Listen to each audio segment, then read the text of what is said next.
All right. So let's continue with our revision class. So yesterday, we were able to revise some topics just to remind you of the salient topics that we have covered and the key issues around them. We looked at IFRS 2 on share-based payments. We did a very sharp recap of them. We looked at IAS 19 on employee benefits. We looked at financial instruments, where basically we focused on impairment of financial assets. Just reminded you of the expected credit loss model. We looked at IFRS 13 on fair value measurements, where we looked at the definition, the fair value hierarchy, the valuation approaches, and also the assumptions that are made by market participants, like principal market, most advantageous market, and also that fair value is determined, and also that fair value of a non-financial asset is determined using its highest and best use. I mean, that is worthy of note, because when it comes to non-financial assets and you want to determine their fair value, we usually focus on the highest and best use of that asset, which is the use that is financially feasible, physically possible, and legally permissible for the asset. And we looked at one short question around that to demonstrate how it works out. And we'll look at some other questions on IFRS 13 as well. Now, let's see where we can get to again on just reviewing what we have done so far. Another key part of your syllabus is IAS 36 on impairment of assets. This one is different from that of IFRS 9 that deals with impairment of financial assets. This one focuses on non-current assets, basically PP or intangible assets. So the focus of this is how do you impair those class of assets like PP and intangible assets. And I also mentioned that impairment is different from revaluation deficits. And this is because impairment is a permanent loss in the value of an asset. It's a permanent loss. So, which is quite different from evaluation deficits. That's just a temporary movement or a temporary loss in the value of an asset. So IAS 36 typically wants to ensure that an asset is not carried at more than its realistic value. You should never carry an asset at more than its realistic value, because when you do that, you are going to prescribe the asset as impaired whenever the carrying amount of an asset, whenever it is higher than its realistic value.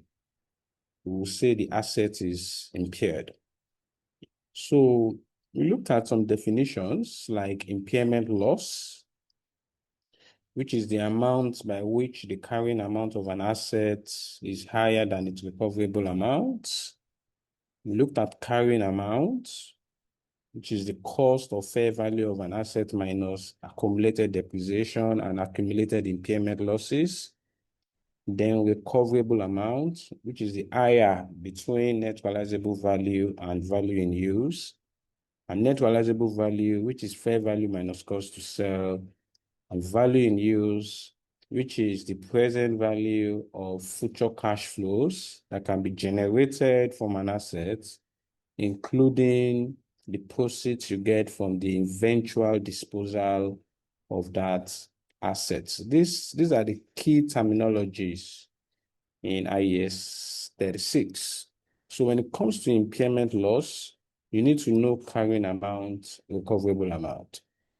And recoverable amount is the higher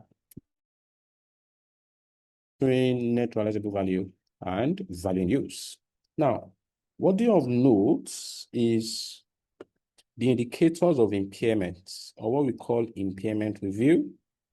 You need to revisit these external and internal indicators, because before you carry out impairment of an asset, these are the indicators you watch out for first. This is what triggers you for impairment.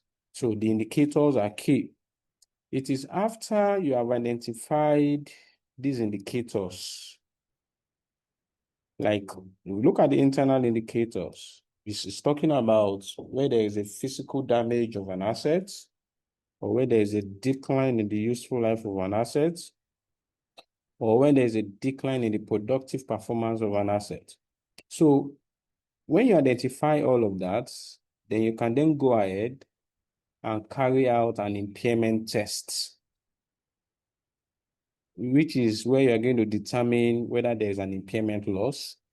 And it is at this level you will compare the carrying amount with the recoverable amount. And I gave you some examples. If the carrying amount is 50 million, net realizable value 45 million, value in use 48 million. So the higher between these two is 48 million, which is the recoverable amount, and the carrying amount is 50 million. So this shows that this asset has been impaired because the recoverable amount is lower. So this asset, you are carrying it higher than its realistic value. So you need to impair it.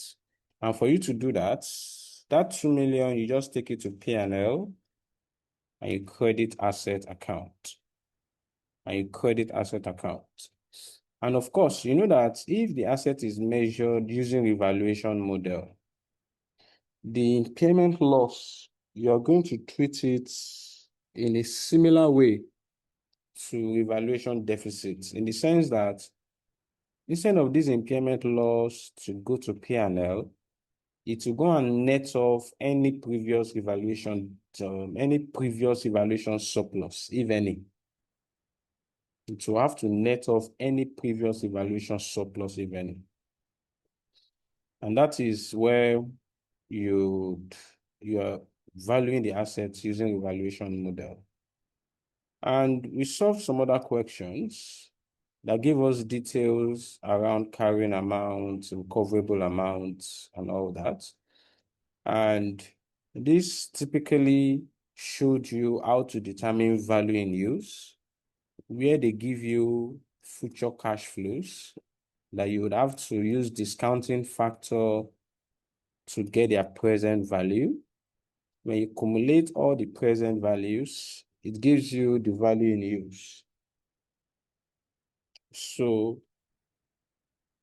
we're also able to determine the net realizable value. So the higher of these two gives us the recoverable amount.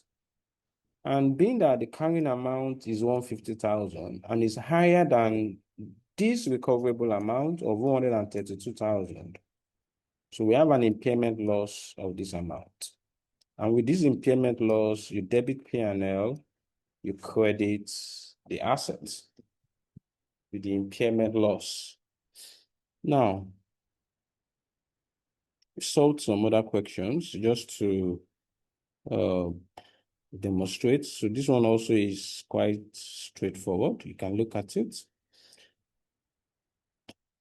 Another major one on impairment that we looked at is cash generating units, which is where you have to group assets together in order to get their recoverable amount. And this is applicable where assets does not generate cash flows individually, where assets like air condition, furniture and fittings, and where they need to be impaired, where they need to be tested for impairment, but you cannot determine their recoverable amount. So that is where cash generating becomes relevant, or you need to determine the impairment test of a business or of a business unit. That's where cash generating units would actually be relevant.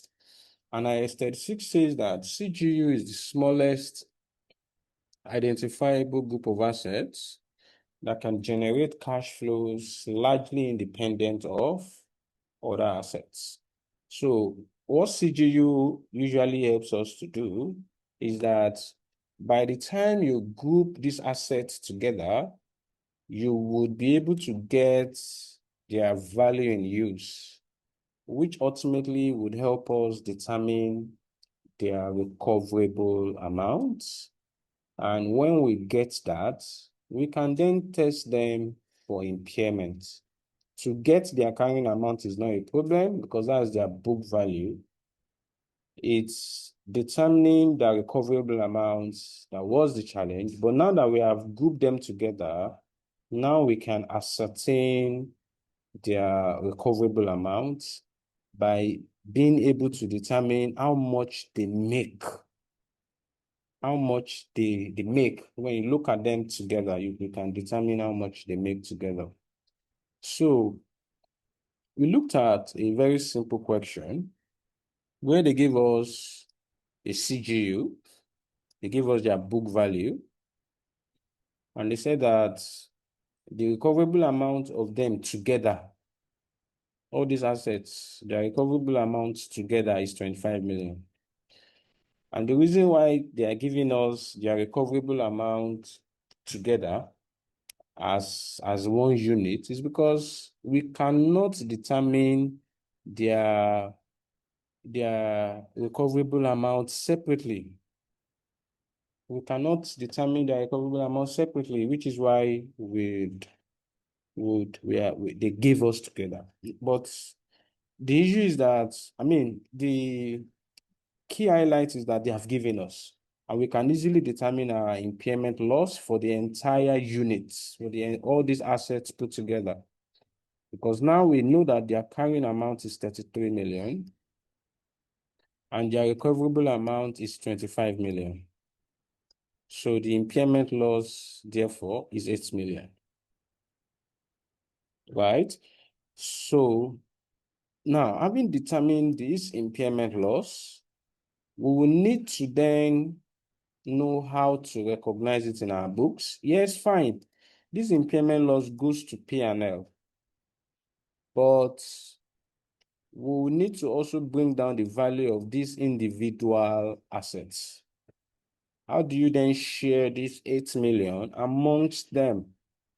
So IS-36 gave us the order of sharing. It says that when you have impairment loss on the CGU, this is how you share it among the CGU. First to a physically damaged asset, next to goodwill, and next to other assets on a pro rata basis. In this scenario, we did not have any physically damaged assets, but we have goodwill. So we allocated 5 million. And the reason we allocated 5 million to goodwill is because the total value of the goodwill is 5 million. So we would need to impair the goodwill fully first. I mean, to the extent that we have enough impairment loss amount, which we do. So we give 5 million to this goodwill, it becomes 0. Then after goodwill, we're going to share the other one on the pro rata basis. and the other assets are building, plant, and current assets. You should always ignore current assets. Don't allocate impairment loss to current assets unless the examiner specifically tells you that the current asset has been impaired also. Otherwise, you'd assume that it wasn't impaired. You assume that, especially when you're dealing with CGU like this. So the remaining 3 million, we shared it to building and plant using their relative values, their carrying amount. And that was why building has had 15/18, which is 15 divided by the addition of these two, multiplied the remaining impairment loss. The same thing for equipment, this 3 million divided by the addition of these two, multiplied by 3 million. So we're able to get this impairment loss amount. And so ultimately, the 8 million has been shared to each of these assets based on the order prescribed in IAS 36. And we looked at another major question. And this particular question is looked at also a CGU, but this CGU is a train station. So they gave us the assets of those CGU and the total assets of the CGU. And they told us that they gave us goodwill, they gave us license, they gave us train station, they gave us rail tracks, they gave us train engine. And we're told that the license has 10 years life. And it is stated at its cost. The property, rail tracks, and coaches, they are based on value in use. And the engines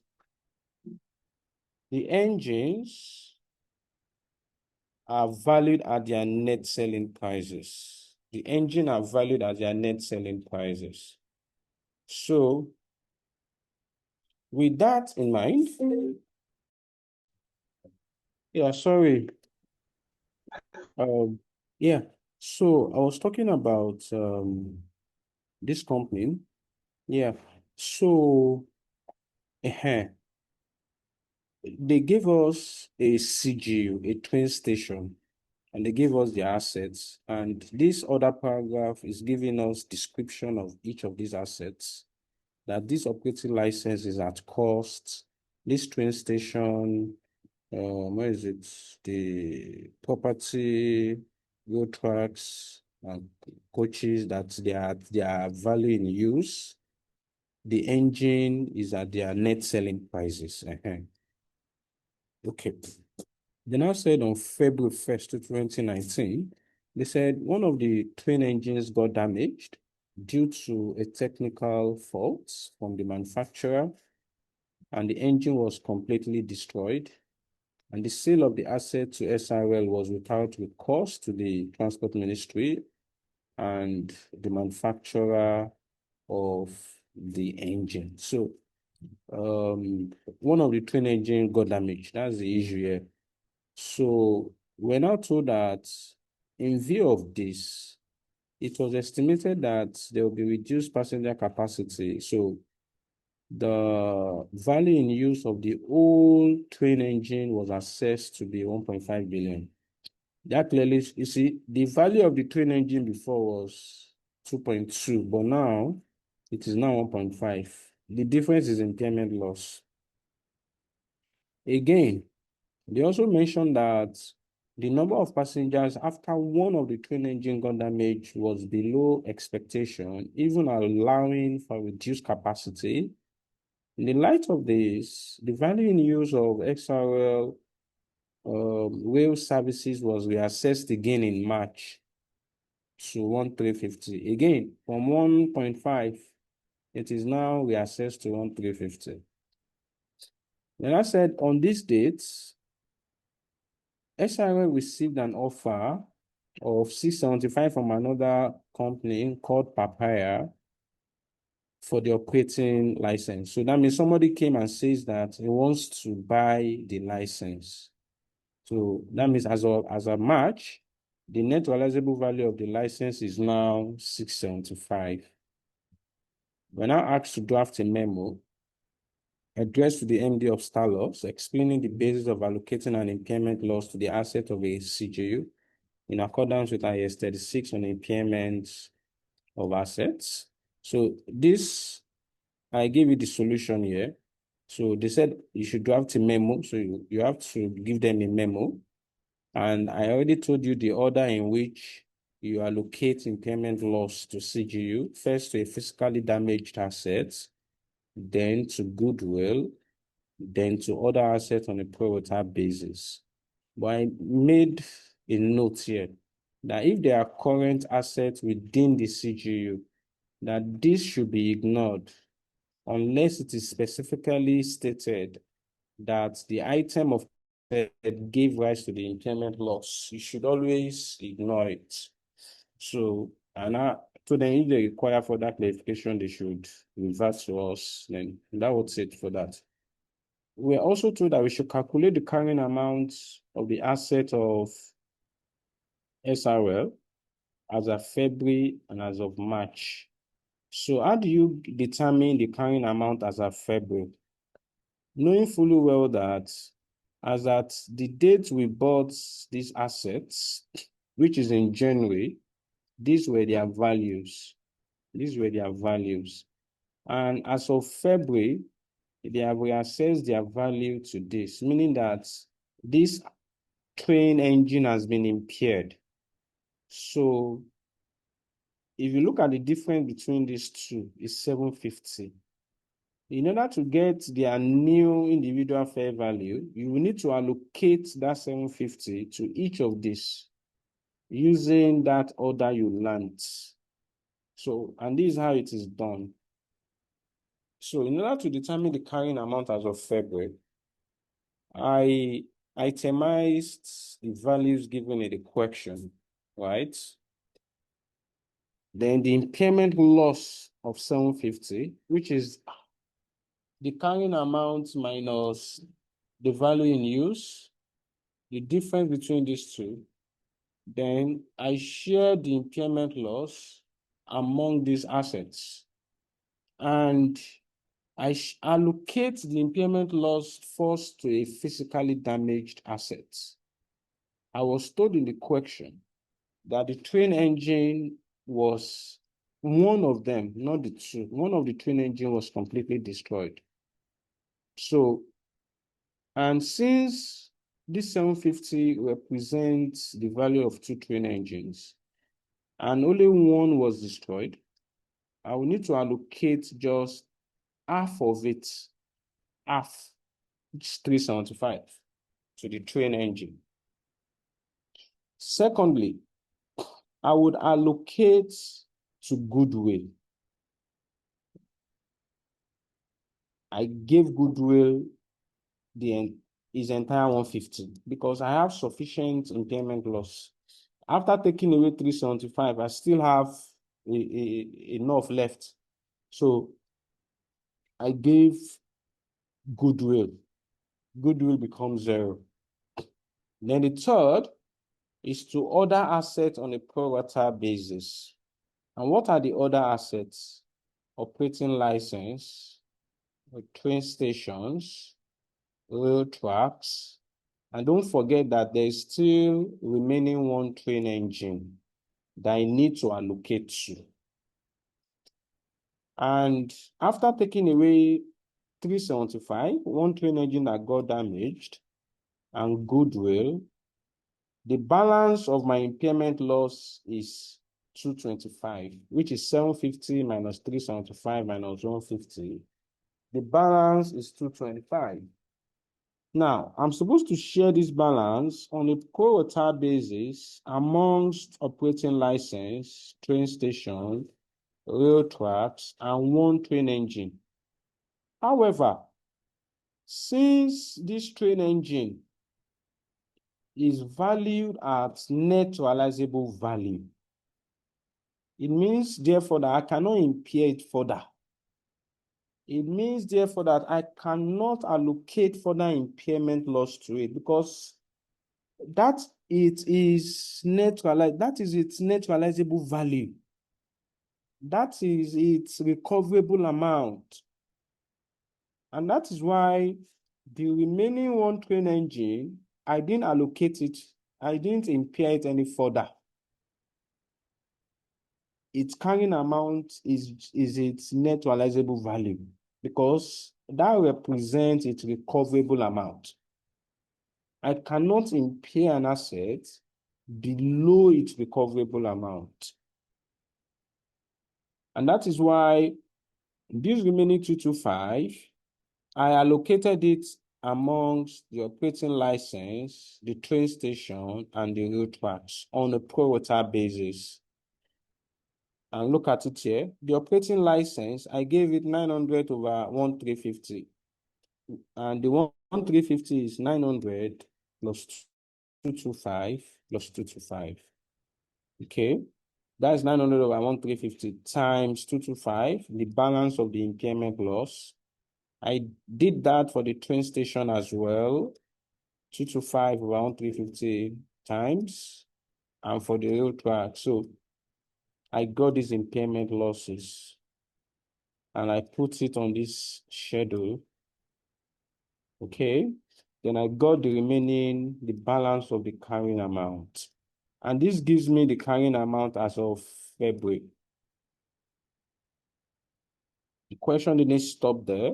He also said I should get the carrying amount as of March. So as of March, I was told that the value of the asset is now 1350. Remember, it was 15 before. So it has suffered further impairment of 150, which I would need also to allocate. So I come here, created a table again. Now my operating license value is now 750 from here, from this last value. My train station is now 187,500, which is this, and this as well. And the remaining one train engine, which is this. So now, having computed this impairment loss, I need to allocate it amongst these assets, these four assets. And using the same order, I need to allocate first to a physically damaged asset. But here we don't have any physically damaged assets. Secondly, I need to allocate to goodwill. Here I don't have any goodwill. And thirdly, I need to then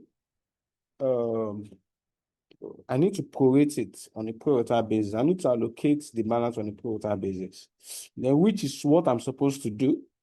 However, before I do that, I need to quickly note that this train engine, remember, it is at its net selling prices based from the correction. So I cannot impair it any further still. So that's why I didn't allocate any impairment loss to it. It cannot impair further. That's its selling price. Additionally, we're told that this operating license, somebody came to buy it. They are negotiating it for 675. That therefore means that is the net selling price of that operating license. And that's why I just came to put 675 here. That means automatically I can easily get my impairment loss without any calculation here by just doing this 750 minus 675. So when they give you net selling prices, when you're doing allocation of impairment loss to CG, you need to watch out for all this. You need to watch out for items like this. So now that I've allocated 775 to operating license out of 150, the remaining 75 would then be shared between this train station and rail tracks.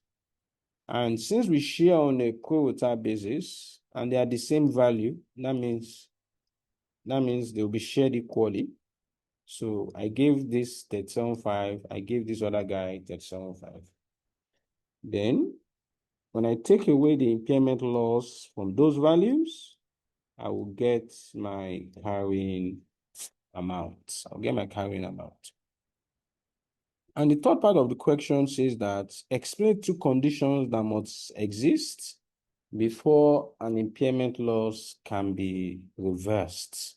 Yes, impairment loss can be reversed, even though it's very, very rare. Like I told you, impairment loss is a permanent loss in the value of an asset. So if there is a positive indicator, there are positive indicators like the useful life increased, the value went up, the productivity improved, that might result in reversal. And also, when you reverse an impairment loss, the new value of that asset must never be higher than its original value before impairment loss. It cannot. That's the principle here. That's one of the conditions. When you reverse an impairment, the new value must not be higher than the original value before impairment. If the original value before the impairment was 100 naira, you now impaired down, you now want to reverse. You cannot reverse it above the original 100 naira. It's either to the limit of that 100 naira or below. You cannot reverse higher than that. So majorly, you'll find all this in this handout. And there's this other one on impairment as well that speaks to, it says, discuss with particular reference to group accounts the two factors which would be important when conducting impairment test under IAS 36. Now, again, the two factors are carrying amount and recoverable amount. So all you need to explain when you're explaining carrying amount is just for you to talk about, because they say make particular reference to group account. So when you want to get the carrying amount of a group, it will be the cost minus accumulated depreciation minus accumulated impairment losses of the parent and the subsidiary. So you are probably going to be consolidating the two to get their carrying amount, right? But if you are using a evaluation model to get your carrying amount, it will be fair value minus subsequent accumulated depreciation minus accumulated impairment losses for the parent and the subsidiary. You also need to explain recoverable amount being the higher of net realizable value and value in use. You explain net realizable value, which is the fair value of the asset of the parent and the subsidiary minus cost to sell. You do that also for value in use, which is the present value of future cash flows that can be generated from the continuous use of an asset. So just explain that. The second part of the question says you should discuss how impairment loss in Unit 1 will affect the carrying amount of the net asset of Unit 1 in the consolidated financial statement for 5 marks. And if you look at this question, we're given a company that regularly purchases new subsidiaries. And in June 2019, he bought a subsidiary Bobo. He paid cash of 390. The net asset as at acquisition is 270. That means goodwill is how much? 30 plus 90. That should be 120. Yeah, so that means goodwill is 120 as at the date of acquisition, and no fair value were necessary upon consolidation of Bobo. Oh, okay. So we're not told that as at the year end, the company, the parent, carried out a review of the goodwill on consolidation. Don't forget that the goodwill is 120. So the guy said he wants to review the goodwill for evidence of impairment. And in order to do that, the review involved allocating the net asset of Bobo into 3 CGU. So they allocated the asset of Bobo into 3 CGU so that they can get their value in use. So they give us details of the 3 companies, not 3 companies, the 3 CGUs that they allocated Bobo's assets into. So patents, PP, and all of that. We're also told that it's not possible to allocate the goodwill on consolidation to individual CGU, of course, because goodwill will relate to the entire company. So there's no way you can say, okay, it relates to CGU 1, CGU 2. No, it relates to the whole company. But all other net assets of Bobo are located in the table above. They said the patents, which is this, have no ascertainable market value, but all the current assets have a market value that is above carrying amount. You see, this statement here already shows me how I'm going to determine my impairment loss. They said the patent has no ascertainable market value. That means this 7.5 has been fully impaired. This 7.5 is fully impaired. Is an impaired, as is impaired for it to have no ascertainable market value. That means the recoverable value amount is 0. Also, they said all the current assets have a market value that is above carrying amount. That is telling you that these net current assets you are seeing here, don't bother impairing them because their market value is above their carrying amount. They are not impaired. That is what the question is telling. They are not impaired. They are not. So don't stress yourself. I was also given the value in use of Bobo as a single CGU is this. So basically, they want us to discuss how impairment loss in CGU 1. So they said, focus on CGU 1. How will it affect the net asset of how will it affect the net asset of unit 1, just unit 1 in the consolidated account? So you will see that in unit 1, I was given the total carrying amount as 127.5. I was given the value in use as 108. What's the difference between the two? Can anyone tell me? What's the difference between the two?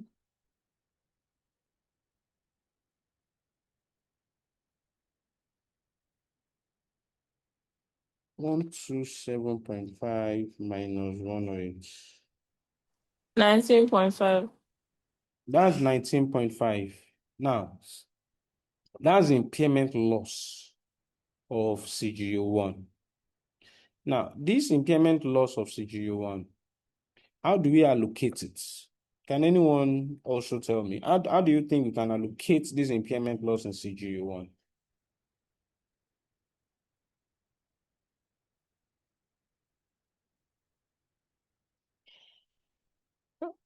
Yes, sir. Since the patent has been fully impaired because it does not have any current market value, so we allocate the patent. And Thank you very much. I'm with you. so next would have been what's it called? The net asset, but they said the current asset has a value that's above market value. So we will not impair the current assets. So the balance will be applied to the PPE Thank you since very it is the much. only asset. Thank you very much. That's absolutely correct. That's correct. So that 19.5 first, 7.5 will go to patents. So that means you do a table for this. But the examiner says discuss. And when they say discuss, you have to be very careful. So it's better you explain. The guy is not looking for your calculation. Just the way Yusuf is saying it, that's how you should write it in the exam. They say discuss. So you tell them that the unit one impairment loss is calculated by comparing the value in use of 181 weights, the total net assets, to giving an impairment loss of 19.5. This would be allocated first to the patent because it has no ascertainable market value, and the remaining will be allocated to PPE, and that's because the net current asset is not impaired because its market value is higher than the carrying amount. So the remaining 12 would be allocated to PPE. And the new net asset can be is as expressed below. That's when you now do your table. You do carrying unit one carrying amount, impairment loss, then the new carrying amount. Then you just write all these figures, 7.5, 90, 30. Under impairment loss, you put 7.5 for patent, you put the remaining 12 for PPE, then 0 for net current asset. Then you remove those impairment loss from the carrying amount to get the new carrying amount, like that. The second one, they say calculate and explain. See, don't always joke. Always watch out for this. They said calculate and explain. So just calculate and explain to them the effects of the impairment review on the carrying amount of the goodwill on consolidation of Bobo. So now they want us to do how will the impairment review on the goodwill affect consolidation. So now you need to then look at the entire company and get their impairment loss. So, and the way that works is that you need to add unit 1, unit 2, unit 3. You add them together as one. So the patent is 7.5. The PPE is 90 plus 45 plus 60. The net current asset 30 plus 375 plus 30. You add them together. So whatever value you get, you also put goodwill of 120 also. You add them together. Whatever value you get is the carrying amount.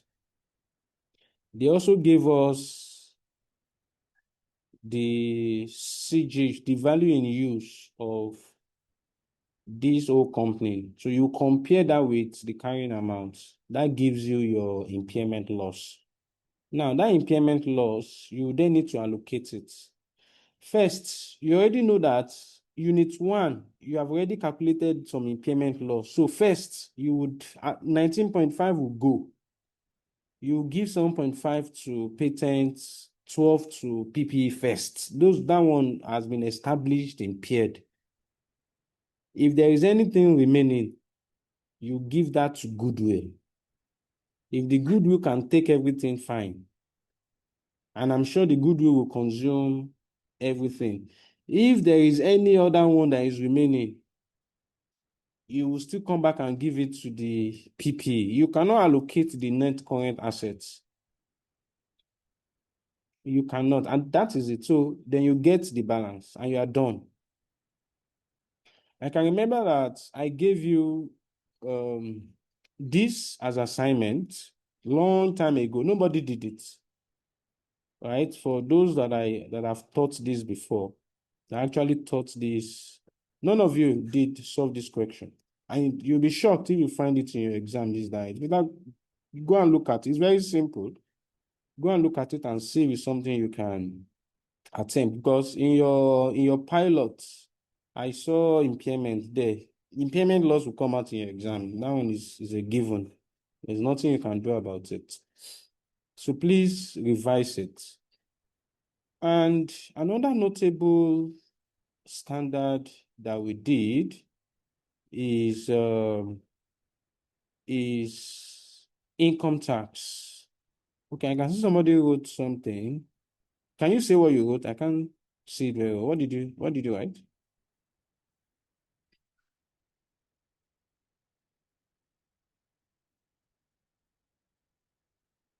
Why don't you go and attempt it and send and share with me? If you can attempt it tonight, just see. I mean, I actually explained it, and Sarah is saying, "Oh, my J." Okay, oh, okay, oh.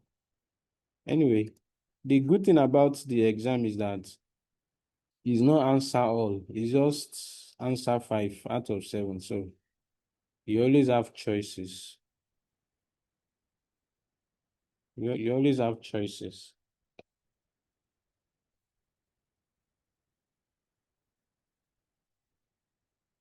Okay. So just for some people that are saying we should go over it again. So is there anyone that can help us? Can you help us, Jacob? I think you understood it. Yeah. Where should I start from? Sorry. Start from the A, the unit 1, how we impaired it. Then the entire company, how we impaired it. Okay. So for unit one, since non-current assets has a carrying a market value that is more than its carrying amount, so it means the non-current asset is not impaired. So we'll get the difference between the total net asset for unit one, that is 127, and the value you use, that is our impairment for unit one. So the way we allocate it is, since the patent has no market value, it means it has been totally impaired. So we remove the 7.5 in total. So that is the first asset that we are going to impair. Then the balance is going to the PPE, since it is the only asset that is left in that CGU, that unit one. So that's how we'll do for unit one. So for the total asset, for the total group, so we'll add all the units and get like another column that says total. For patents, we add all the patents in units 1 to 3 for PPE, for all of them like that. Then we'll now add the goodwill that we calculated before, that is the headline share minus the acquisition. So we have another line that will say goodwill. Then we then get the total net assets of that group. Then we'll now use the value use of 307.5 that they give us to get the difference between that carrying amount and this value you use. That is our impairment for the group. So the way we allocate is since we know that unit one already has his own impairment. So we are going to impair the way we impair unit one before. We are going to impair patents first. That's 7.5. The amount that were impaired in PPE next. Then the balance will go to that goodwill. So if there's any value that is remaining after we have impaired all the goodwill, then it will go back to the balance on the PPE. That's how we'll do it. Thank you very much, Jacob. And that's really all. So just take this as a challenge. Just try and put it on paper and see if you can attempt it. Simple. I promise you that. It's actually simple. Write it down. Try it. That's what you should be doing right now. That's what you should be doing right now. Yeah. So another notable standard, which you would commonly find in your exam, is income tax. And for income tax, which is IAS 12, this is the last one I'll touch on today. I would finish today's class by looking at the deferred tax application of share-based payments. So, but I just wanted to revise income tax before I go that route. So remember that when it comes to income taxes, there are majorly two. There's current tax and there's deferred tax. Current tax is tax you pay on your taxable profits. Deferred tax is tax payable or recoverable on temporary difference. So for current tax first, since you pay this on your taxable profits, so that means at the end of every year, you will need to get taxable profit. And you can only get taxable profit after you have prepared your account for the year. So it usually falls into the next year.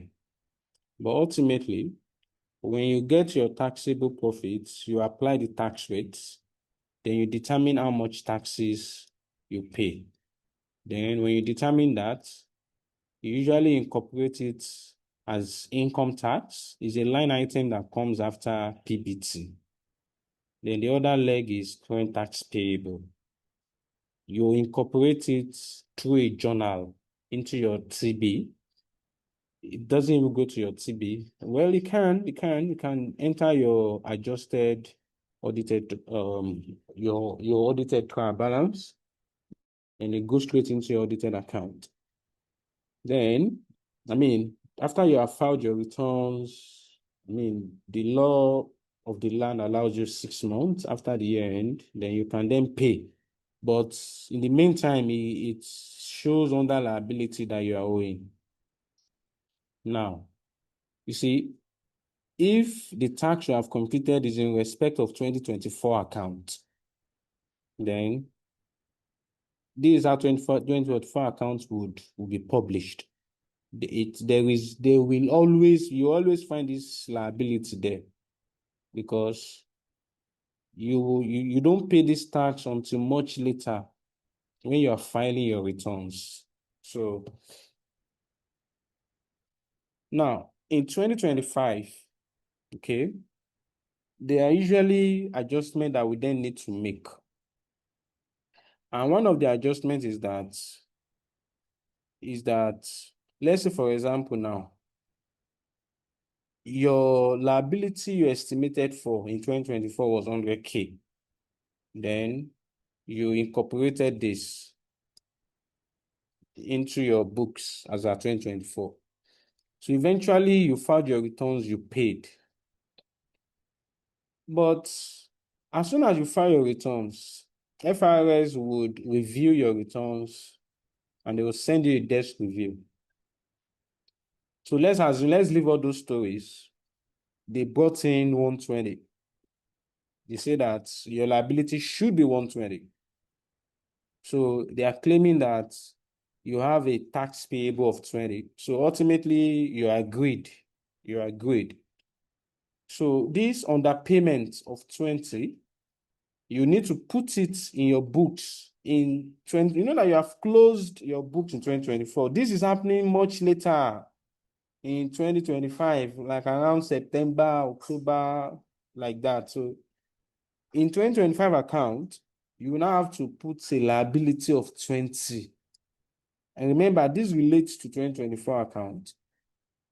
You now debit what we call an underestimation of current tax. It's showing in your trial balance like that. So, which goes to show that ordinarily, you would not find current tax in trial balance. And if you find a current tax in trial balance, you will know that it relates to underestimation or overestimation for tax. In this case, if it's on the debit, it's an underestimation for tax. So it's there. And this is the only one you find there. Because you see, this other one, this liability, is a desk review. As soon as they are giving you your reports, immediately you should go and pay because they will upload it to Tax Pro Max. And as soon as they upload it, you want to settle immediately. Otherwise, the interest is per day. So usually it's something they settle immediately. So what do you then do with this additional expense? Okay, these debits. So the best you can do is to go and add it to your income tax of 2025. That is what we do to it.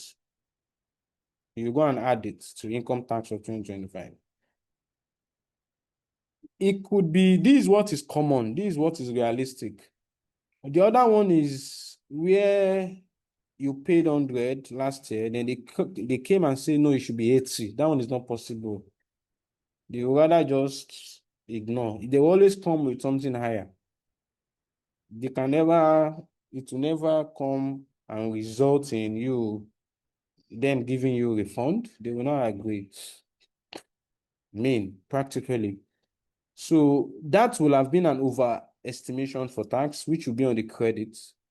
That will have been a deduction in the current year's tax. But I mean, in all of this, I put this together in a question. So we are in 2017, we had a taxable profit of 60. And last year, in 2016, we had a tax of 15. The tax rate is 30. So they want us to calculate the tax charge in 2017. Now, then we're now told that the tax of 2016 was subsequently agreed to be 17,500 and 12,500. Now, how do we then calculate the tax charge for 2017? Firstly is this. The taxable profit of 2017 is 60,000. 60,000. So meaning that the current tax of 2017 is 18,000, which is 30% of 60 is 18, which you are going to take to P&L and also tax payable for 2017. However, since they are just agreeing, you are just concluding 2026 taxes with the tax authority, and they have now agreed what you should pay. They give us two scenarios. Now, scenario A, they agree that it should be 17.5, fine. So remember, so we need to make adjustment for 2026 current tax. We estimated 15, which we paid. But the taxman says, no, it should be 17.5. So that means we underpaid, underestimation. So this is saying that pay additional. So this is an additional expense for me, which I will pay. I will pay immediately. I will pay this 2.5. But the other leg, which is expense, is P&L. It will be an additional tax in 2017. So I will need to add this 2.7 to this 18. I said 2.7, 2.5 to this 18. So the tax that shows in P&L for 2017 is 20,500, not just this 18, because they are saying I underpaid in 2016. So it comes in as an expense this year. However, don't forget that your liability for 2017 remains 18. On no account should this remain unpaid as at the end of 2017. I mean, it's a whole lot for any company. So it's something that is settled immediately. If you cannot settle immediately, you can write for instrumental payments in real life. But here, for simplicity, let's assume it's settled. So what goes to P&L is 2025, while this goes to liability. Now, scenario B, assuming that it was agreed that 12.5 should be paid, which is not practicable. So in that case now, we have already established this, the same as what we did in scenario 1. So we estimated 12. They said it should be 12.5. So that means we have overpaid. They are ready to give us refund. So this will be a deduction because it's a tax credit. I will remove it from this 18,000. So what goes to my P&L is 15.5, right? but I know that my liability, what I owe, that will still show as liability for the year is still 18,000. It's nothing will shake this one. They will still pay it. So, and that's how taxes work. That's all for current tax, really. So the major work lies with your tax department or your tax consultant to compute your taxable profit on which you apply this 30% on. So otherwise, just know this and you're done.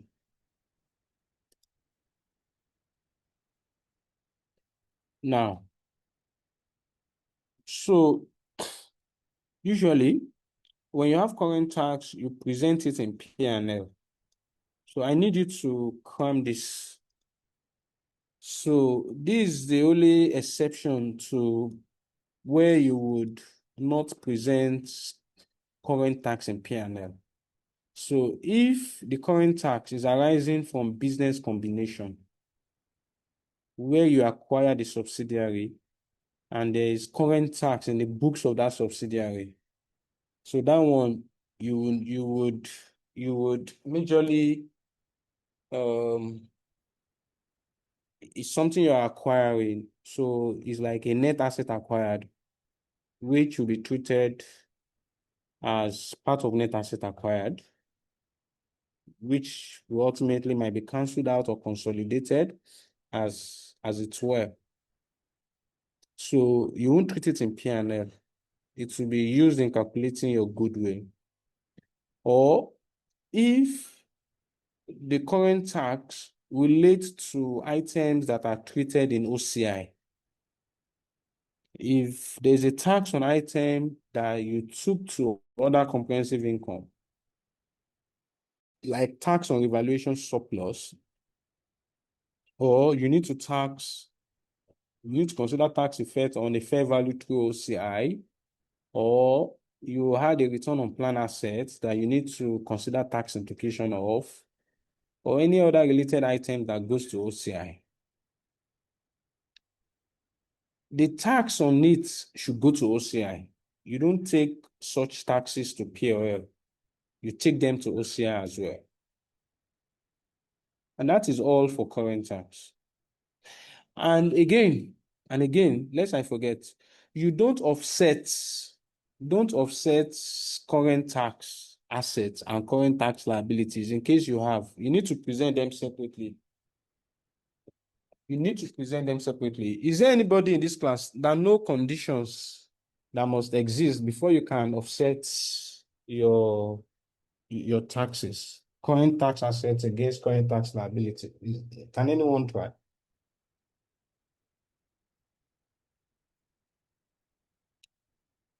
Anyone?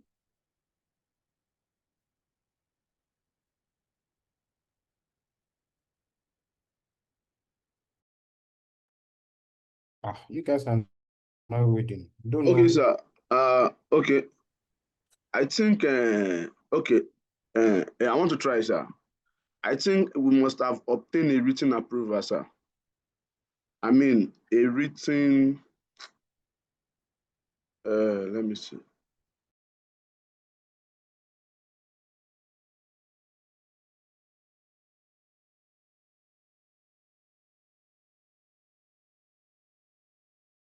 Okay. Yeah, So, I yeah, think go ahead. it's maybe Olamide. if you are if you are fulfilling the obligation and you are, I don't know, maybe disposing the asset at the same time. I don't know. I'm not sure how to phrase it particularly, but they have to be in the same transaction. Okay. Okay. Okay. So, if you have it in your exam, I mean, you just need to find a way around it because these are kind of questions that you need to you need to do something around. And the same answer applies to offsetting financial asset and financial liability. We also, I think they will have also taught you that. We will have also mentioned that also in IS 32. That's conditions on which you can offset those two in your account. Number one is that if you're expected to settle on a net basis, you have an understanding with the counterparty that this transaction would be settled on a net basis. You have already agreed with them, or you have you are legally permissible to, you have a legal right to offset. You have a legal right to offset. So probably maybe for the cases of tax, you went to tribunal, you won, and they said, okay, go ahead and remove the tax credits and pay the government the net. So when you have legal right to offset, or you have an understanding with them that you are going to settle on a net basis. You have an understanding with them. So just find a way to, questions like that, just write something. Don't say you don't know, right? And yeah, I don't expect you to remember everything you've read, but just try to apply some level of judgment, write something, and the examiner would reward you for that. Okay? So then,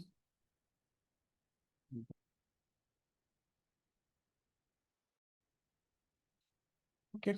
So deferred tax, So we said deferred tax is taxes that are payable or recoverable on temporary differences, right? So while current tax is payable or recoverable on taxable profits, so this one is payable or recoverable on temporary difference. So that means the major issue here is for us to establish what temporary differences are. And temporary difference are majorly timing difference between the amount recognized in the books and the amount captured by the tax authority for an item. So usually the amount recognized in the books, we call it carrying amount. The amount captured by the tax authority, we call it tax base. So where there are differences between carrying amount and this tax base of an asset or a liability, that is temporary difference. So where these differences arise, we will usually accrue for tax. So if I want to explain this in a very plain term for you, so items like revaluation surplus now. When you have revaluation surplus, the tax, you will put it in your books, obviously, but the tax authority will not tax it because they will say that it is a fictitious gain. Tax authority does not deal with fictitious gain, so they will not put it in their books. They will tell you that when you actually earn it, when you realize that revaluation surplus, then we will tax it. So they will not tax it yet. So you are putting it in your books now, but they are not. They are not going to consider it for tax purposes.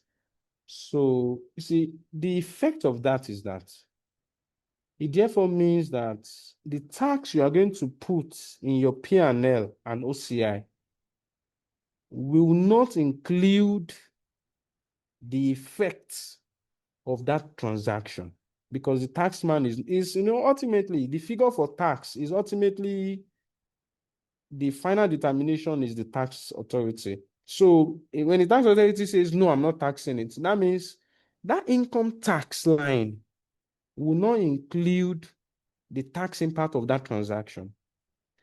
So that means there's something missing. That means your tax is understated. That means your tax is not fully reflecting the tax impact of all your transactions, right? So that is where deferred tax comes in. That's where temporary difference comes in. That, okay, that's a temporary difference. Let's accrue for that tax. Even though the taxman says he's not taxing it now, let's accrue for it. So that's deferred tax, really. We are accruing for that tax. So, and the way we go about that accrual is just for us to establish where there are temporary differences. It's not just revaluation alone, even provisions. If you make provisions, let's say you have some accruals for, let's say, director's fees. If you put director's fees in your P&L, the taxman at initial stage would disallow it, or any other expense for that matter. They will ask you, show evidence that you have paid it. The taxman does not work, mostly does not deal with substance. They deal with cash flow. They will ask for evidence of payments. That's what, because they believe people that can just create invoice and put it in their books and claim expenses to reduce profit. So they work with cash flow. So mostly accruals, they will tell you, no, I'm not going to allow it. So they will tell you that when you pay this, then I will deduct it. But since IFRS allows accrual basis of accounting, so you will put it in your account. But since the taxman is not considering it, but they will consider it, but not now. They say you have not paid it. So that's temporary. That's why they call it temporary. Meaning they're not considering it now, but they will consider it later. Temporary difference. So, I mean, in layman terms, is that, yes, since the taxman is not going to consider the tax effects, that means something is therefore missing in tax, in that income tax line, which we need to make up with an accrual for tax, which is that deferred tax. So as soon as you get that temporary difference, as soon as you determine the amount that the taxman is not considering or will consider later in the future, just apply 30% on that. That gives you your deferred tax, right? In layman terms, all you're doing is you're accruing for tax. So now, so the first task is for you to establish temporary differences. As soon as you're able to establish that, then you're done, really. And you need to distinguish this from permanent difference. So items like donation, when you make donation to unapproved bodies and you put it in your books as an expense, taxman will disallow it permanently because the donation was made to unapproved bodies. They will disallow it, right? Or when you make some entertainments that are not business-like, or a description of your expense that is not related directly to your activity, or probably you pay fees and penalty, they will disallow it permanently. Or when you receive grants, they will not tax it permanently. So those ones are not temporary difference because those ones don't have any tax effects. So we usually not consider that as temporary. So you don't need to accrue for taxes on that. So that's why we'll never talk about temporary difference or calculating deferred tax on that. So again, the first thing is to identify the temporary difference where the taxman says, I'm not going to consider the tax effect now. There's temporary difference in that case. Now, as soon as we identify that temporary difference, we need to then identify that, okay, this temporary difference will it lead to having a deductions in the future or paying tax in the future. And it's so easy to identify if you are not cramming, if you understand what I've mentioned. If it's a scenario of, for example, provisions for director's fees, for example, now, you put director's fees in your book, but you have not paid them. The taxman says, okay, I'm not going to allow this until you pay. That means in the future, you're going to get a deduction. That's a deductible temporary difference. You're going to get a deduction in the future. So any transaction that the taxman is not considering now, but they tell you that, okay, you get a deduction in the future, that's a deductible temporary difference. And the deductible temporary difference will result to a deferred tax asset now. So by the time you apply 30% on that, it gives you deferred tax asset. It is a scenario of where the taxman said, okay, I'm not going to tax this now, but I'm going to tax it later in the future. And a typical example is revaluation surplus. So look, I'm not going to tax this now. I'm going to tax it in the future when you actually earn this money. So taxable temporary difference, you would be taxed in the future like that. And taxable temporary difference, since you'll be taxed in the future, when you apply 30% on that, you get deferred tax liabilities. And for deferred tax assets, it's not just deductible temporary differences that result in deferred tax assets. It could also be carried forward of unused tax losses or carry forward of unused tax credit. So when you have tax losses, the law of the land, the tax law, the extant tax laws requires that you can use it to deduct you can deduct it against your assessable profit in the future. So that means that's a deductible temporary, it's a deductible temporary difference. So you can consider that in determining your deferred tax assets. Also, when you have tax credits, like withholding tax credits or capital allowances that is unused, you can also use that to determine your deferred tax assets. I don't know whether it made sense, but it's supposed to be a revision. Now, let me ask you a question. Share-based payments. How can share-based payments, is there any temporary difference that can arise from share-based payments? Can anyone speak to it? Is there any deferred tax that can arise from share-based payment? Under share-based payments, there's no tax, there's no deferred tax in cash settled, but under equity settled share-based payments, it's allowed a deduction, so there can be a temporary difference there. All right, at least you made an attempt, which is very good. Thank you. So, yes, cash settled, The intrinsic value. because you know that for cash settled, what goes to P&L, if you remember, for cash settled, we usually measure cash settled based on the fair value of the option at each reporting date, right? At each reporting date. So is more recent. So what you ultimately take to P&L for cash settled is the value of those options at that date. So, and it's more of liability. Cash settled is liability, something you want to pay. So the taxman works with what you have in P&L. They allow it for deduction. So there is no temporary. The taxman allows it for deduction if it's cash settled, because that's what you are owing. You see, for equity settled, if you remember, it's measured at the fair value of the option at the grant date. And that's how you do it for each year. The taxman believes that's fictitious. Which one is fair value of the option at the grant date? It's fictitious. Taxman will not allow that.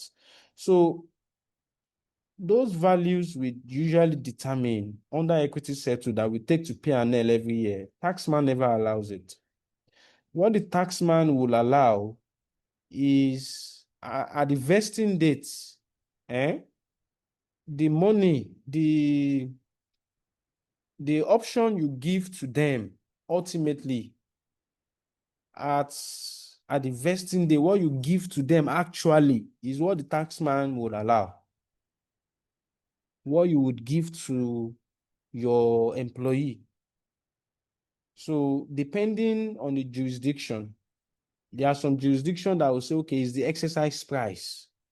There are some that will say it's the intrinsic value, which is market price minus exercise price. So the examiner will tell you what the taxman will allow as deduction. So there is a clear temporary difference for equity settled. Because what you have in your books, they will say, no, I'm not going to allow that. What I will allow is what you actually give to your employee. So for that reason, share-based payment, especially equity settled, will always result in a deductible temporary difference. Always. Because the vesting date is always in the future. When you eventually give your employee those options, the taxman is comfortable with that and say, okay, how much is your expense? That's what they want to work with. And on that basis, they will give you a deduction. But don't forget, we had already recognized these items in our books. We have started recognizing it in P&L. We need to consider the tax effects from year one also. So we need to make deferred taxes. So that temporary difference, which is the deduction that the taxman is saying that is not giving me now, but it will give me in the future, that's a temporary difference. I will just apply 30% on that. That gives me my deferred tax asset because it's a deductible temporary difference. And that is all for deferred tax application of share-based payment. Okay, I will end this class with that. So I saw some questions. I gave some examples. I mean, this is it's worth your time looking at these notes that I have here with you. So I gave you some examples here of determining deferred tax. So they gave us a machine, 5,000. For tax purposes, depreciation is 1.5. The carrying amount is 2.5. So the carrying amount of this asset is 2.5. The tax base, which is cost minus the tax depreciation, which is 1.5. That's 3.5. So it means that the taxman is giving me a deduction of 3.5. I am going to put in 2.5 in my books. So that means I'm having an extra deduction of 1,000 from the taxman. So in the future, that gives rise to a deductible temporary difference. When I apply 30% on that, that's a deferred tax asset. Also, there's an interest receivable that has a carrying amount of 1,000. The related interest revenue will be taxed on a cash basis. It therefore means that I have an interest receivable that I put in my books of 1,000. The related interest revenue, the taxman is saying that I am not going to tax this until you actually receive it. So I have an interest receivable. I already put it in my books. But the taxman says that I'm not going to tax it until you receive it. So they are not taxing it now, but they will tax it later. So in my books, I'm having 1,000. The taxman is saying, no, I'm not going to tax this now. So I'm going to tax it in the future. So they are going to tax that 1,000 in the future. So that's a taxable temporary difference because they will tax it in the future. I just need to apply 30% on that to get a deferred tax liability. Also, there's a trade receivable that has a value of 2,000. The related revenue has already been included in taxable profits. So for this one, they have already included it already. So there's no temporary difference because it's included. Also, there's a dividend receivable that has a carrying amount of 5,000. The dividends are not taxable, so it doesn't have any deferred tax effects. So dividends are not taxable, so it doesn't have tax effect, so there's no deferred tax. There's no need to accrue for tax. The same thing as this. There's a loan receivable of 2.5. The payment of the loan has no tax consequence, so no deferred tax effect on that. Again, there's a current liability that includes an accrued expense with a carrying amount of 3,000. The related expense will be deducted for tax purposes on a cash basis. What's the deferred tax? So again, I put accrued expense in my books, 3,000. The taxman says that I'm not going to tax it until you pay it. So I'm not going to allow it as deduction because it's an expense. So I'm not going to allow it as, so the taxman is not considering the tax effect of that expense now. He says, okay, when you actually pay this expense, come and claim the deduction. So the taxman is not going to consider it. So there's a temporary difference of 3,000, which is a deductible temporary difference. Because I'm putting 3,000 in my books, the taxman is saying, no, you haven't paid it now, so I'm not going to allow it for deduction. So there's a deductible temporary difference. Deductible in the sense that it will be deducted for tax purposes on a cash basis. So that's how I know that it will be deductible. So if I apply 30% on that, it gives me 900 and it's a deferred tax asset. There's a current liability that includes interest revenue received in advance, the current amount of 5,000. So interest revenue received in advance, meaning that you have received the money, but you haven't earned the income. They gave you you received it in advance. So you collected cash, but I mean, your money has not really worked, so you have not earned it. So really, you will not put that in your books as an income. If you want to follow IFRS 15, you should not put it you should put it as a liability. But the taxman works on cash basis. So since you have already collected the cash, the taxman will tax it. You say, I should have collected the money now. Will tax it. It's an income in your hand for him. He will tax it. So as far as this question is concerned, they say, okay, the taxman already taxed it, but you don't have it in your books now. So that means when you eventually put it in your books in the future, you will not tax it again. So it becomes a deductible temporary difference, right? Because you would not suffer tax in the future since you have suffered the tax now. And that's why we are having a deferred tax asset because it's deductible. Also, there's an accrued expense to carry an amount of 10,000. They have already included, okay, this one, they have already captured it, so there's no temporary difference. The taxman also has included it in this case.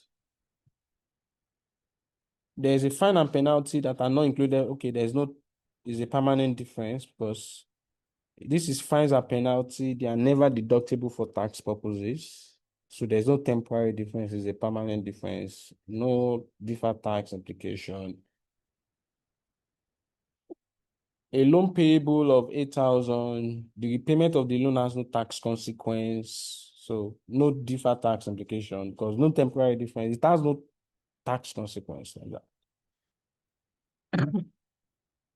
I solved some other questions with you, which you can actually, I actually solved plenty questions for you guys here. And you can also look through these disclosures, what we disclose for income tax, the current tax, adjustment for per period, deferred tax relating to reversal of temporary difference and all of that. So I started solving questions. Let's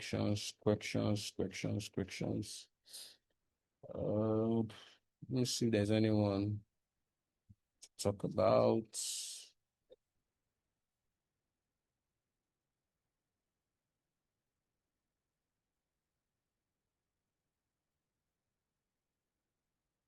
you can actually check all of these things. Even this one, I've indirectly discussed it.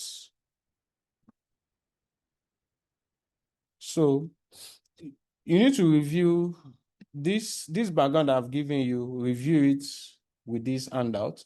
So let me end this class with this share-based payments question, deferred tax implication of it coming. Deferred tax implication of share-based payments. Okay, just so that I won't take your time, I will just explain it to you.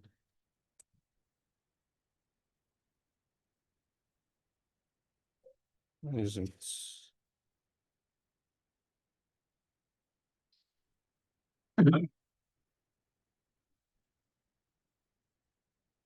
Okay. So if you look at this particular one, so they said a company operates in a country where it receives tax deduction equal to intrinsic value of the share option at the exercises. Okay, so this first paragraph is saying that, okay, in this country, the taxman would only allow the intrinsic value of share options. That's what they allow, intrinsic value. That's what they allow as deduction, intrinsic value at the exercise date too. So we're now told that this company grants share options to their employees on 1st of January, and the fair value at the grant date is 4.8. The taxman will not allow this, right? So the intrinsic value in 2005 is 3.8. And at the exercise date, which is 2006, is 4.2. Tax rate is 30%. And the options reverse in 2006. So what's the deferred tax asset? The examiner can, of course, conveniently ask you what's the deferred tax asset. Because when it comes to share-based payments, you are getting a deduction in the future at the exercise date. So it will always result in deferred tax asset. That's why they are saying, okay, what's the deferred tax asset? And again, they asked for 2005 and 2006, which means that in 2005, they already gave us what the taxman will allow, which is the intrinsic value. They said it's 3.8. So as at 2005, the intrinsic value is 3.8. Apply 30% on that. That should give you deferred tax. Okay. But this intrinsic value, remember, is the estimate of what you would is the value of the option at what you're estimating you will give to the employee at the vesting date. So it's a cumulative sum. So if you want to get the deferred tax on that relates to year one alone, you need to prorate it by 1/2. And that's because the vesting period is 2 years. The grant date is 2005. The vesting date is 2006. That's 2005, 2006. That's 2 years. So that's why this provision is coming here to get 570. And it's this 570 you recognize as deferred tax asset and deferred tax income to P&L, right?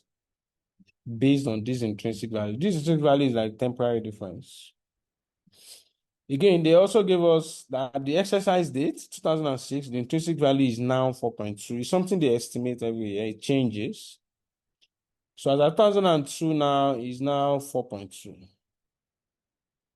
You apply 30% on that to get the deferred tax. So this is the deferred tax position as at 2006. So what goes to P&L is the incremental, the difference between year one and year two. So 1260 minus 570 gives 690. And that's what goes to P&L as deferred tax income. By the time you debit deferred tax assets, it actually brings it up to this back because this is what was your deferred tax asset as a year one. So it brings it up to this.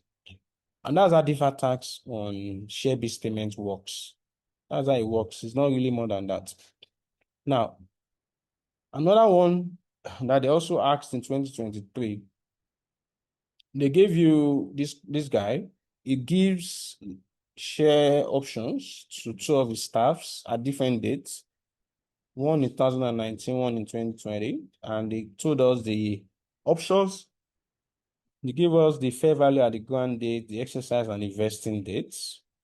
And I can see if the vesting date is 2021 and the grant date is 2019, that's 2021, that's 2 years vesting period. While this one is 3 years vesting period. Now, I was given the share price as at the end of 2021. They say it's 8 naira, 2020, 8.5 per share. I was told that the directors must be working for Morgan Nigerian PLC on the vesting dates in order for the options to vest. So no directors have left the company since the issue of the share options, and none are expected to leave before the vesting date. The options can be exercised on the first day of the month on which they vest. Now, according to IFRS 2, the company has recognized 600,000 to P&L in 2020. This is what they recognize. We can actually calculate it from here, but it doesn't. They have already given it to us that, okay, this is what they recognized to P&L as share-based, as employee, as part of their staff costs majorly. And they also gave us the cumulative expense for the 2 years as at 2021, what they have recognized in year 1 and year 2 cumulatively is this. We're now told that tax allowances arise when the options are exercised, and tax allowances are based on the intrinsic value. So this is telling us that what the taxman will actually allow is the intrinsic value. That's what they will allow as deduction, intrinsic. So automatically, what the major, when I say evaluate the deferred tax implication, I just need to get what's the intrinsic value, because that's the temporary difference. I just apply 30% on that, and that gives me my deferred tax. However, there's something we need to do around this expense. I will show you and explain it to you now. So for the actuals for the deferred tax application in 2020 and 2021. Now, in 2020, if you look at it, as of May 2020, this guy has not really even come into the picture because I only granted him option in June 1st. So is this guy alone, Adamu? So I just need to know that, okay, based on what I issued to Adamu, what's the intrinsic value as at 2020? I was not given the intrinsic value directly, but as at 2020, I was given the share price, 8.5. I was given the exercise price, 4 naira. So it's market price minus exercise price that gives intrinsic value, which is 4.5. So if I multiply 4.5 times the options granted, which is 400, that will give me my intrinsic value, which I computed here for you. So if you do 4.5, I just expressed it for you here. Share price minus, yeah. So I shall get my intrinsic value. So if I apply 30% on this intrinsic value, it gives 540. In order to get my deferred tax for 2020, I will need to prorate this by 1/2 because this is cumulative. It's cumulative for the 2 years. This intrinsic value is like saying that, okay, this is the value of the option. As of today, we estimate that if you are patient till the vesting date, this is the value of what you get. Okay, so on the basis of that, I want to get deferred tax because that's what the taxman will allow. But so I need to share this deferred tax between those 2 years. That's why I'm doing 1/2. If it's 3 years, I do 1/3, something like that. So I did 1/2. So I got 270. Now, is this 270 that's my deferred tax asset? you see here that I'm taking only 180 out of this 270. I'm taking only 180 to P&L. I'm taking the remaining 90 to equity. The reason is this, I can't take this entire 270 deferred tax to P&L.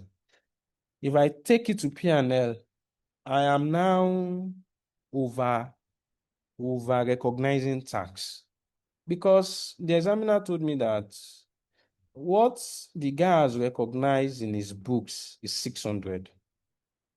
It's 600,000. If the tax impact of this 600, that the taxman is not allowing this. He said, okay, this 600, I'm not allowing it. What I want to reckon with is the intrinsic. So if you are now accruing for tax, if you do 30% of 600, it's just 180. So you should not recognize more than 180 in your P&L as tax impact. Any excess should go to equity. Just take it to equity. That's what IAS 12 says. Take it to equity. You cannot recognize the entire 270. That means you are over accruing for tax. So, and that's really what is showing up here. Because the deductible temporary difference, the temporary difference here is like this 1.8, you divide it by 2, like the one that relates to year one alone, that's like 900. Okay. And what you are putting in your books, what you had actually put in your books is 600. So, I mean, the intrinsic value relating to this year is higher by almost 300. So 30% of that is 90. You take that's what goes to equity. So however you want to think about it really. So what we are saying ultimately is that yes, accrue for tax, but don't over accrue. Though you need to, especially for share-based payment, that there's an amount that is recognized to P&L every year. What we have actually put in our P&L for that year is 600.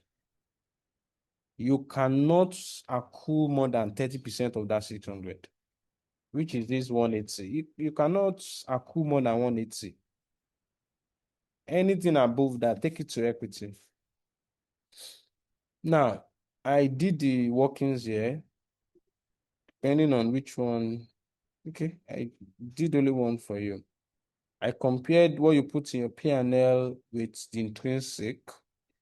Then the intrinsic is higher than it by 300. So that excess, take it to equity. Now, in year 2, right? So Adamu now came in because that's in 2021. No Adamu, Chukwueze. Now for Chukwueze, again, just get the intrinsic value. For Adamu, which we did, is the share price is now 8 naira. The share price is now 8 naira. The exercise price remains 4 naira. So the intrinsic value 1.6. For Chukwueze, the share price is 8 naira. The exercise price is 5 naira. Get the difference, you get the intrinsic value, which is what the taxman will allow. So just do 30% of that. So 30% of this will give me 480. Now, this is year 2 for this guy already. So this is where I want to be as far as year 2 is concerned for Adamu. This is year 2. This is the vesting date. But for Shuku, his vesting period is 3 years, and this is just the year 1. So the deferred tax, the 30% we have gotten on that would multiply by 1/3, because the vesting period is still 3 years for this guy. So we get 360.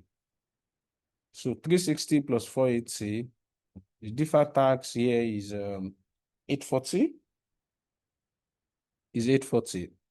So this is now the deferred tax position as at 2021. What you recognize in your P&L is the increase between year 1 and year 2. In year 1, it was 270. So cumulative year 2 is 840. So the amount previously recognized was 270. So deferred tax for the year is 570. Now, this 570, yes, that's deferred tax asset. What goes to your P&L for the year?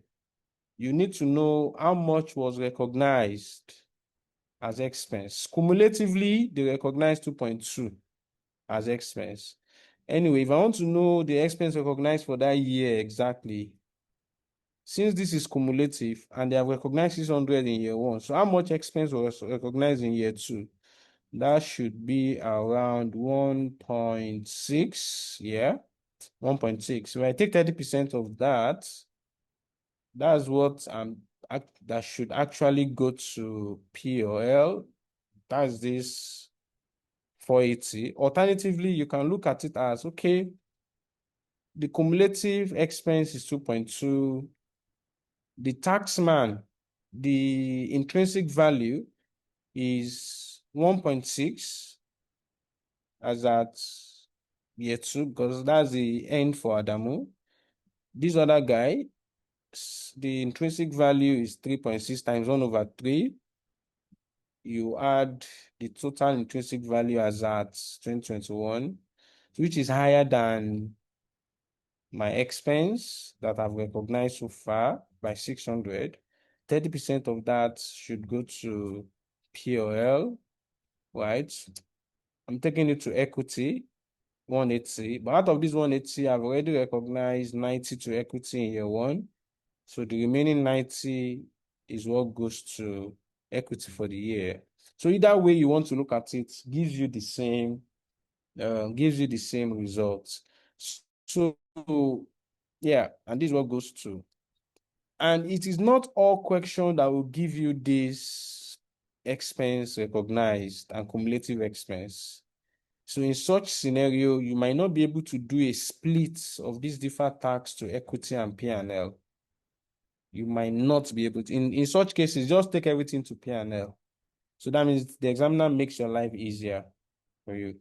So you can just go through this. If you understand it, fine. If you don't, leave it alone and move to something else like that. So I'm going to stop here for today. So I think in our next meeting, I'm supposed to revise group account with you then so that I can solve that pilot question. I don't know. So probably maybe we just solve those pilot questions. But since I'm not the one that taught all of you guys group accounts, and my approach to group account is quite different from I don't know if all of you have been watching my videos, but I'll be solving questions on pilots from tomorrow. And tomorrow again, I don't know. I want to also speak on IFRS 18. It's not like the examiner is going to ask you questions on IFRS 18. I just want to teach you IS 1 and just tell you what IFRS 18 has actually brought, the changes brought in by IFRS 18.